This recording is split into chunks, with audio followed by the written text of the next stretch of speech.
Hello, my name is Justyna Jajszczok and I work at the University of Silesia. And this is going to be a short talk about Richard Osman and the legacy of Miss Marple. Richard Osman's Thursday Murder Club series took the literary world by storm with the first novel published in 2020.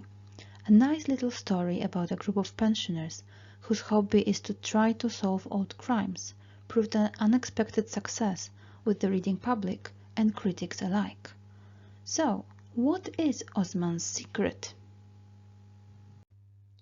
Well, he is well known in Great Britain, mostly as the co-presenter of a long-running daytime game show Pointless, but also from his other TV and radio work. He's also charming, funny, and tall, 6'5", which in meters is 2. It is quite unusual for celebrities of his type to switch careers when they're at their peak. This was a risky move on the side of Osman's, but ultimately it proved a good one. So, why the detective genre anyway?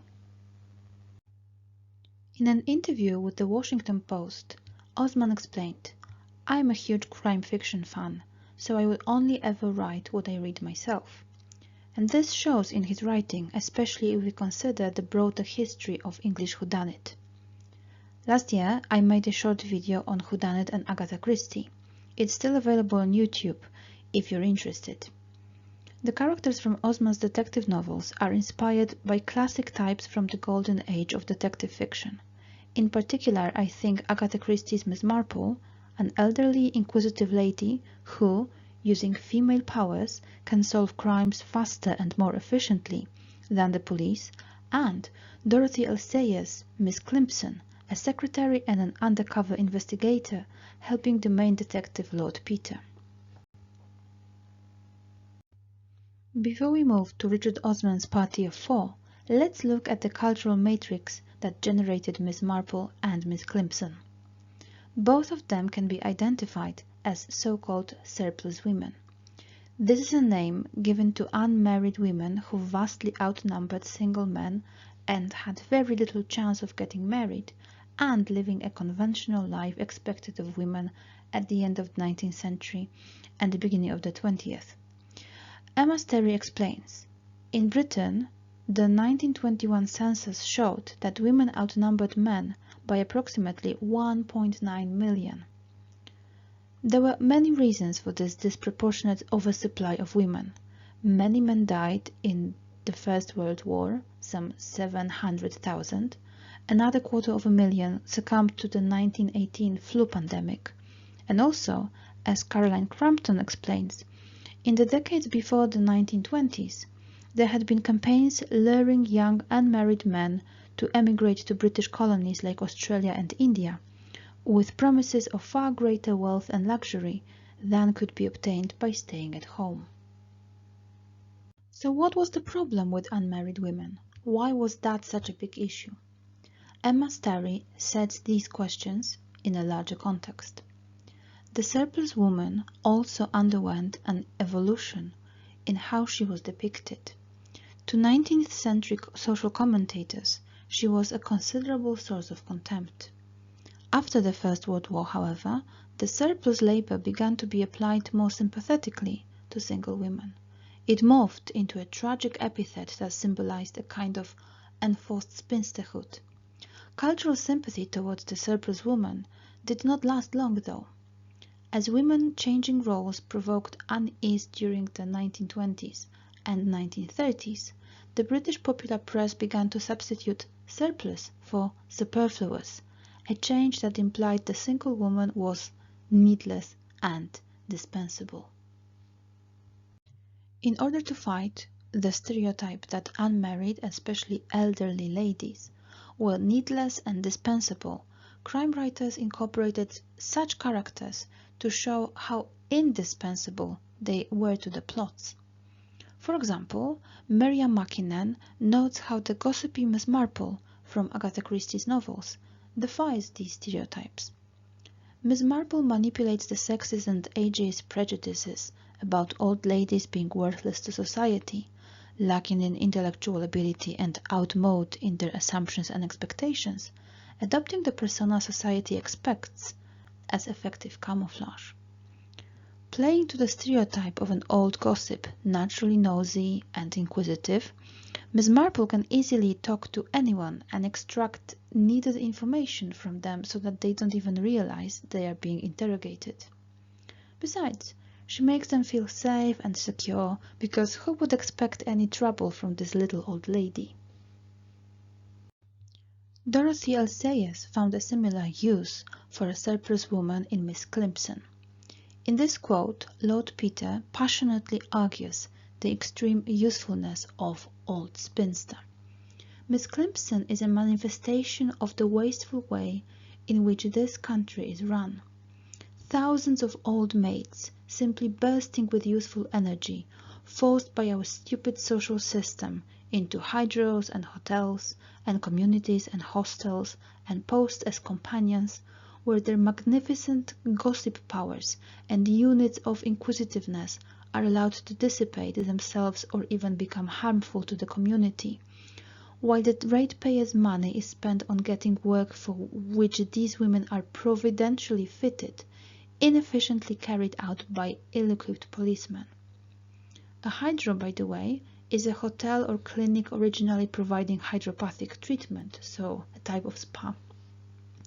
To Lord Peter, not using the elderly gossip is almost a crime, since they are so useful. She is my ears and tongue, he says, and especially my nose. She asks questions which a young man could not put without a blush.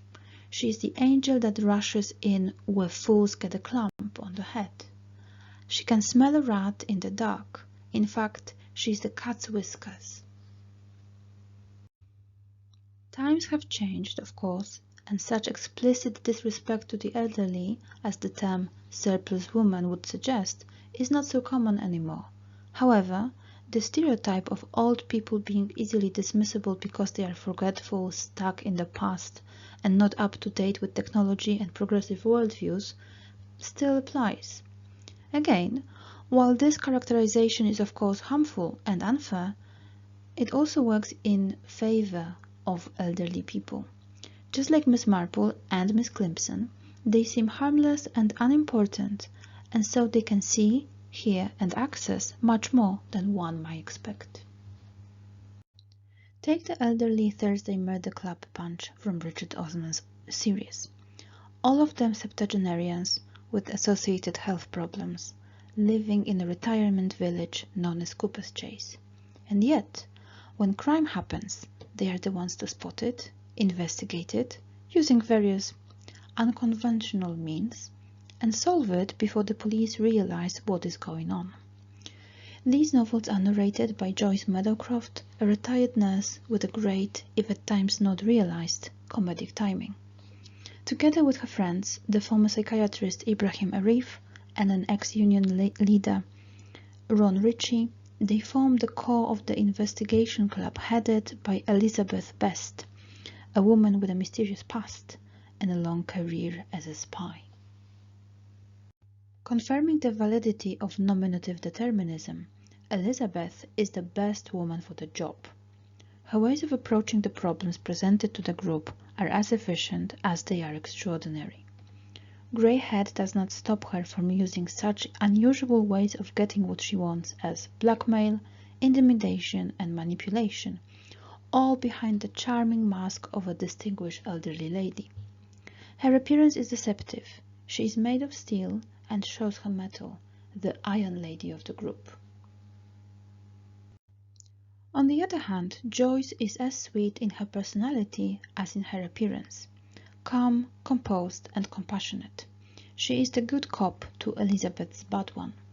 She also provides the most comic relief in the novels, generously sharing her opinions and wise words on the world and what it has to offer. For instance, she is an avid Instagram user, but had trouble finding a proper username. With a bit of work, however, everything can be achieved. I put my name and it said @Joyce Meadowcroft has already been taken, and I thought, I should be so lucky. Then I tried @Joyce Meadowcroft too, but that was gone as well. So I tried @GreatJoy, but nothing doing. I added my year of birth, so I was at Greyjoy 44, but still no luck. So I added Joanna's, my daughter's, year of birth, and bingo! So I'm all set up and registered as at Greyjoy 69, and I'm looking forward to having loads of fun. Ibrahim is a soft-spoken gentleman who has experienced some trauma in his later years, but tries to overcome it with the help of his friends. His insights and analytical mind are indispensable when the group is stuck on a particularly tricky problem. On the other hand, Ron is impulsive and stubborn, but that makes him very useful if brute force rather than intellectual prowess is needed. Underneath his brash exterior, he hides a heart of gold and is loyal to his friends like a dog. The last character we just cannot forget is the Polish man, Bogdan Jankowski. Originating from Krakow, he came to Cooper's Chase to work for a local businessman, but he made friends with the pensioners and now serves as their factotum, a handyman, an employee who does all kinds of work. Bogdan Jankowski is a fascinating creation because he defies not only the stereotypes of Poles abroad, he is a very positive and likable character, but also Poles in English literature. Osman should be praised for his thorough research of Bogdan's background, which makes him stand out as a believable character. What Osman and the Golden Age detective writers have in common is that they do not patronize their elderly protagonists, allowing them to have full lives outside the stereotypes we'd come to expect. These novels teach us not to underestimate the elderly because they know much more than we think, and also to look forward to our retirement because it looks like it's lots of fun. So that's it. Thank you very much for watching. I hope you enjoyed it, and see you next year.